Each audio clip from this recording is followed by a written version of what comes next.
Magandang hapon sa ating lahat na update sa magiging lagay ng ating panahon ngayong araw ng Biyernes.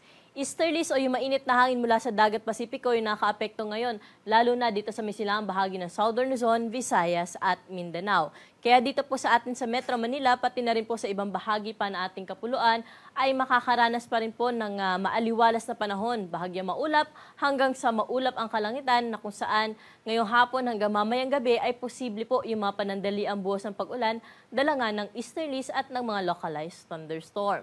Samantala, may kita naman po natin dito na may minomonitor po tayo isang tropical depression. Huli natin itong namataan sa layong 1,090 kilometers kanluran ng extreme northern Luzon. May taglay na lakas ng hangin po ito na umaabot sa 55 kilometers per hour malapit sa gitna at pagbugso na umaabot sa 65 kilometers per hour. Pa-northwestward yung pagkilos sa bilis po na 25 kilometers per hour. Sa ating pagtaya, ito po ay lalapit sa may Hong Kong area or sa may mainland China ngayong gabi o bukas ng umaga. Itong tropical depression din po nito ang dahilan kung bakit, or kung makita po natin dito, no, itong tropical depression po na to ay nahatak niya po yung southwest monsoon o yung habagat. Kaya dito po sa atin ay wala pong epekto ngayon or offshore po yung epekto ng southwest monsoon o habagat. Kaya wala po tayong inaasahan na epekto po nito sa kasalukuyan sa anumang bahagi po ng ating bansa. At para po sa magiging lagay na ating panahon bukas, patuloy pa rin po makaka-apekto itong easterlies lalo na po sa may silangang bahagi ng Southern Luzon area. Kaya mataas po ang tsansa ng mga isolated rain showers po dyan lalo na sa hapon at sa gabi. Ganun din dito sa atin sa Metro Manila, pati na rin po sa ibang bahagi pa ng Luzon na kung saan na makakaranas po tayo ng bahagyang maulap hanggang sa maulap na kalangitan.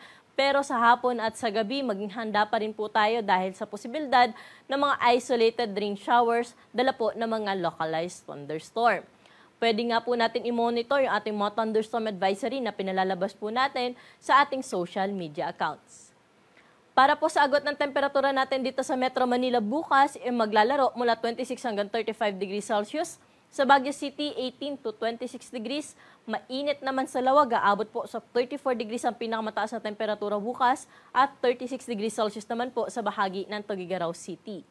Sa Legazpi City, 27 to 33 degrees Celsius sa agot ng temperatura bukas, 24 to 32 degrees naman sa bahagi ng Tagaytay. Sa Puerto Princesa at sa Calayan Island, 26 hanggang 32 degrees Celsius yung inaasahan po natin na magiging agwat ng temperatura bukas.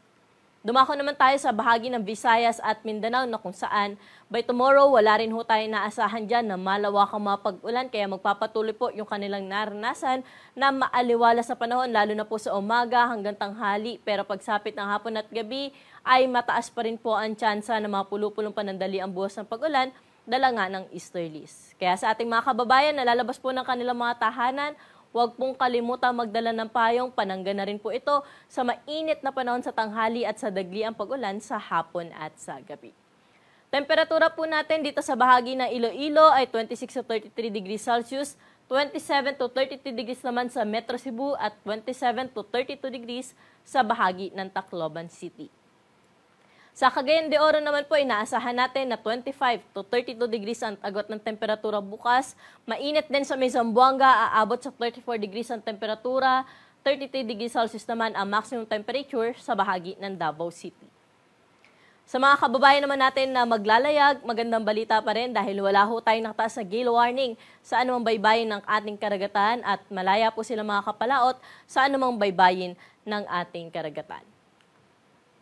At para po sa ating 3-day weather outlook dito po sa Luzon, partikular na sa Metro Manila, Baguio City at sa Legazpi City, wala tayong inaasahan na malawakang mga pag-ulan hanggang Martes huyan at magpapatuloy naranasan natin na maaliwalas na panahon. May pagkamainit pa rin ho sa dakong tanghali at sa hapon at gabi mataas pa rin yung tsansa ng mga isolated rain showers dala ng localized thunderstorm. Dito sa Kamaynilaan, mainit pa nga rin, sa tanghali aabot pa rin sa 34 hanggang 35 degrees Celsius yung maximum temperature.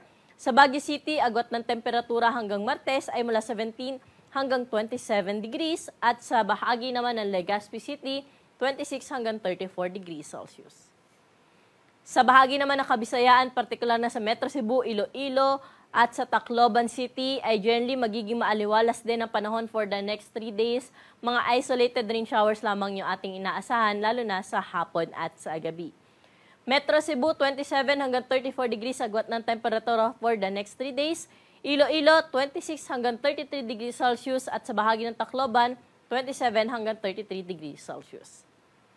Sa Metro Davao naman, pati na rin sa Cagayan de Oro at Zamboanga City, generally fair weather condition po yung ating naasahan hanggang Martes, maging handa pa rin sa mga thunderstorm sa hapon at sa gabi. At tulad nga po nabanggit natin kanina, no, pwede po natin i-monitor yung ating mga thunderstorm advisories sa ating Facebook at Twitter account. Sa Metro Davao, 26 hanggang 34 degrees Celsius yung agwat ng temperatura. Sa Cagayan de Oro naman, 24 hanggang 33 degrees at sa Zamboanga City, 25 hanggang 35 degrees Celsius. At ang araw natin dito sa Kaminila, nalulubog sa na 6:22 ng gabi at muli po itong sisikat bukas ng 5:26 ng umaga. Para sa karagdagang impormasyon, i-like at i-follow po kami sa aming social media account sa DOST_Pag-asa at bisitahin ang aming website sa pag-asa.dost.gov.ph. At yan ang latest dito sa Weather Forecasting Center. Ako po si Ana Cloren Horda. Magandang hapon po.